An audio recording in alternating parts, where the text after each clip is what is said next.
পরামর্শ দেওয়া আছে এবং নির্দেশনা দিচ্ছে। ওনারা আপনাদের সাথে সমন্বয় করে আপনারা হয়তো পালাওয়াই আমার অফিসার চলে যাবে, আপনারা পৌঁছানোর কিছুক্ষণ পরেই আমার থানা থেকে অফিসারদেরকে বর্জন করা আছে, তারা চলে যাবে, একটা ডিউটি রোস্টার খাতা করে দেওয়া হবে।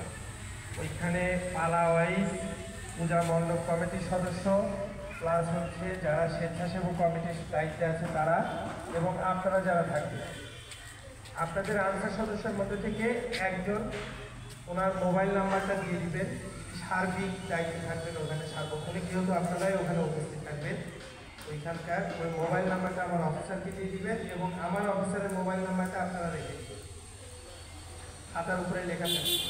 এছাড়া আপনারা প্রত্যেকটা পূজা মণ্ডপে দেখবেন আমাদের একটা ফেসবুক দেওয়া আছে ছোটো আকারে, ওইটা আমাদের পুলিশ অফিসারদের সমস্ত তালিকা কিছু নির্দেশনা ওইখানে দেওয়া আছে।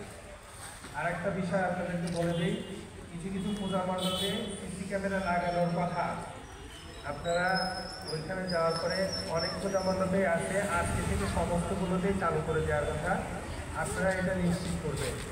সিসি ক্যামেরা থাকলে ডিউটিটা অনেকটা সহজ হয়ে যাবে। সুতরাং আপনারা কমিটির লোকজনকে বলবেন যে আমাদের প্রতি নির্দেশনা দেওয়া আছে যে আপনাদের সিসি ক্যামেরা অ্যাক্টিভ করতে হবে, সিসি ক্যামেরা আর ইনঅ্যাক্টিভ রাখার সুযোগ নাই।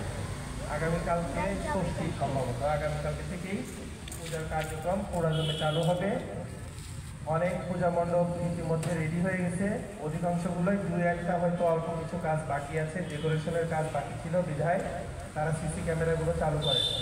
আপনারা এটা যে ওনাদেরকে বলবেন যে আমাদের প্রতি নির্দেশনা দিয়ে দিচ্ছে যে সিসি ক্যামেরাটা চালু করে দিতে হবে। আমার জানা মতে শুধুমাত্র 7টা ইয়েতে পূজা মণ্ডপে ছিল না, তাদের মধ্যেও 3-4 জনের করার কথা। আর হচ্ছে ইয়েতে যাদের ডিউটি করবে চামরুলের পূজা মণ্ডপগুলো একটু রিমোট জায়গায়, আপনারা ওইখানে সার্বক্ষণিক এক মুহূর্তের জন্য কোনো পালাতেই আপনাদের সদস্য এবং স্বেচ্ছাসেবক কেউ ফাঁকা যাবে না, পূজা মণ্ডপ কোনো সময়ের জন্য ফাঁকা যাবে না, এটা নিশ্চিত করবেন। আর আপনাদের যদি কোনো রকম সমস্যা হয় আপনাদের সংশ্লিষ্ট কর্তৃপক্ষকে জানাবেন, আমাদেরকে জানাবেন।